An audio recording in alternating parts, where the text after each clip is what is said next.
मेरे प्यारे आत्मा,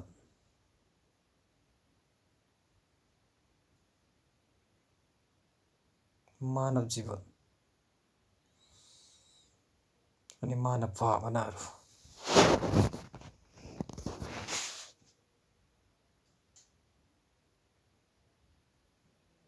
मानव भइकन भगवानको खोजी, अझै त्यसमा पनि शान्तिको खोज।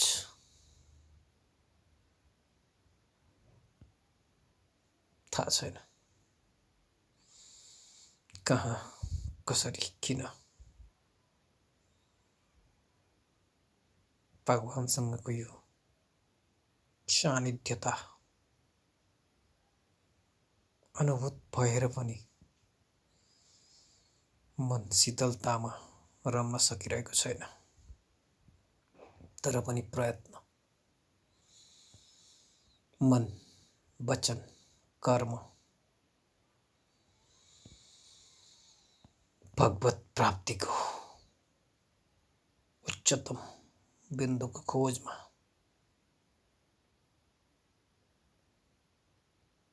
शान्ति, समुन्नति अनि एकान्त बासमा बसेर एकान्त भावनामा आफूलाई खोज्दै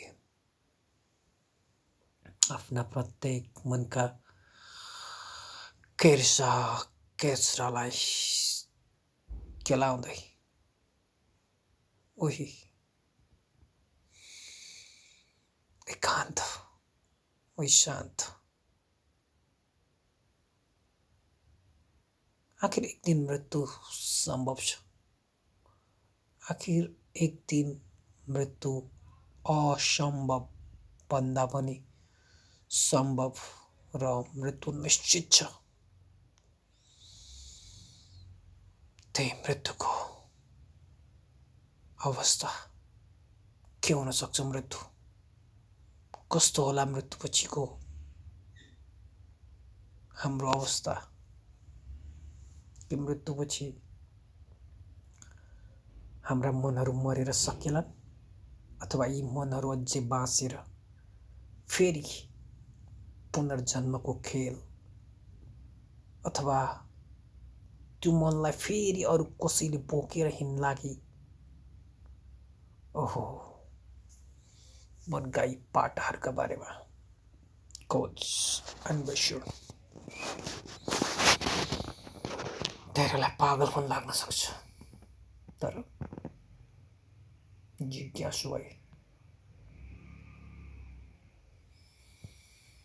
शान्तिको मस्त सुस्केरामा के हो त मानव जीवनको गन्तव्य मृत्यु पश्चात?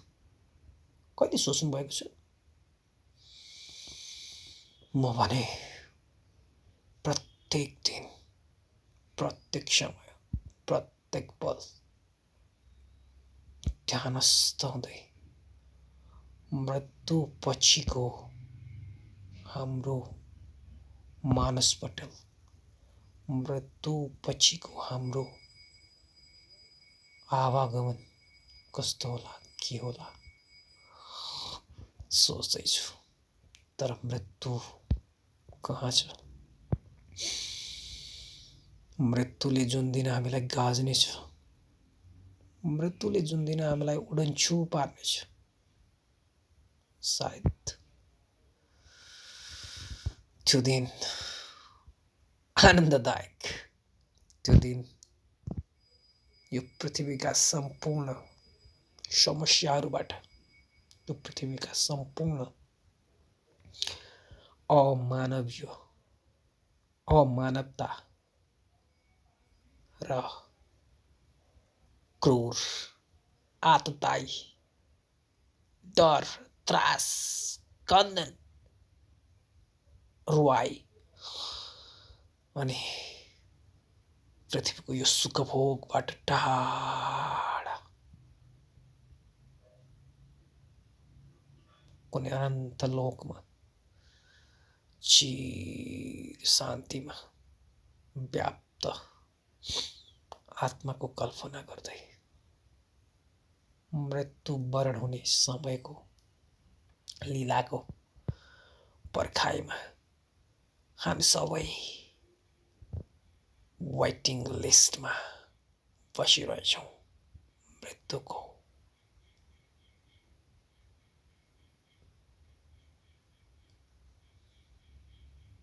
प्रतीक्षामा, मात्र मृत्युको प्रतीक्षामा। ओम ओम ओम।